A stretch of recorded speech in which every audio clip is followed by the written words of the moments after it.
You ask Tiger to solve. This deals with linear equations with one unknown. The final result is x equals 6/5.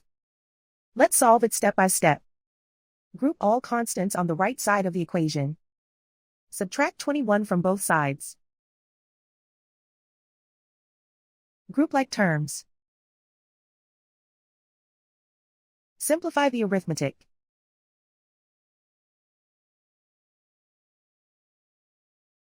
Isolate the x. Divide both sides by -10. Cancel out the negatives. Simplify the fraction.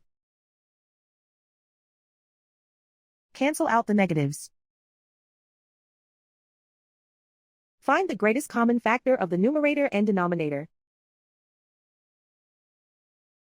Factor out and cancel the greatest common factor. And so the final result is x equals 6/5.